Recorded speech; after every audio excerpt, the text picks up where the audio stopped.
Hello ನಮಸ್ಕಾರ, ನೀವು ನೋಡ್ತಾ ಇದ್ದೀರಾ ಇಂಡಿಯಾ ಫಸ್ಟ್. ನಾನು ರಕ್ಷತ್ ಶೆಟ್ಟಿ. ಈಗ ಹೆಡ್ಲೈನ್ಸ್. ದೇಶದ ಅತಿ ದೊಡ್ಡ ಲೈಂಗಿಕ ಹಗರಣದ ಸುಳಿಯಲ್ಲಿ ಪ್ರಜ್ವಲ್ ರೇವಣ್ಣ ಸಿಲುಕಿದ್ದಾರೆ.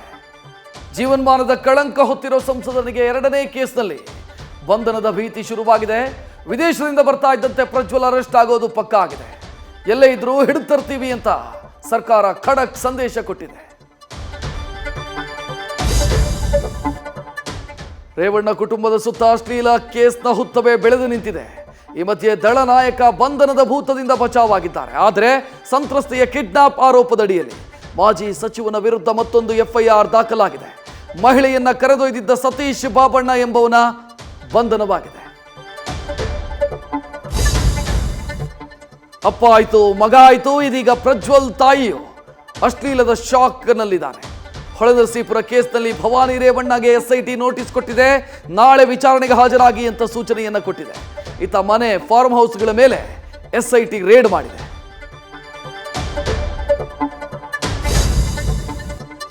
ಲೋಕಸಭಾ ಸಮರದ ಎರಡನೇ ಹಂತದ ಪ್ರಚಾರ ಜೋರಾಗಿತ್ತು. ಶಿವಮೊಗ್ಗದಲ್ಲಿ ಬಿವೈ ರಾಘವೇಂದ್ರ ಪರ ಅಣ್ಣಾಮಲೈ ಬಿಎಸ್ವೈ ಭರ್ಜರಿ ರೋಡ್ ಶೋ ಮಾಡಿದರು. ದಾವಣಗೆರೆಯಲ್ಲಿ ಗಾಯತ್ರಿ ಸಿದ್ದೇಶ್ವರ್ ಪರ ಮಹಾರಾಜ ಮತಬೇಟೆಯಾಡಿದರು. ಇತ್ತ ಉತ್ತರ ಕನ್ನಡ, ಧಾರವಾಡ, ಕಲಬುರಗಿಯಲ್ಲಿ ಕೈ ಕಹಳೆ ಮೊಳಗಿತು.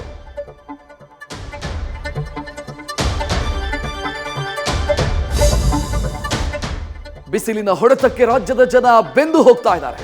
ಸಕ್ಕರೆ ನಾಡಲ್ಲಿ ರಾಜ್ಯದಲ್ಲೇ ಗರಿಷ್ಠ ತಾಪಮಾನ ದಾಖಲಾಗಿದೆ.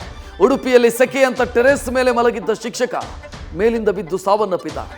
ಇತ್ತ ಬೆಂಗಳೂರಿನ ಜನರಿಗೆ ವರುಣ ದೇವ ತಂಪೆರೆದಿದ್ದಾನೆ. ನ್ಯೂಸ್ ಫಸ್ಟ್, ನಿರ್ಭೀತಿಯಿಂದ ನಿಮ್ಮ ಪರವಾಗಿ.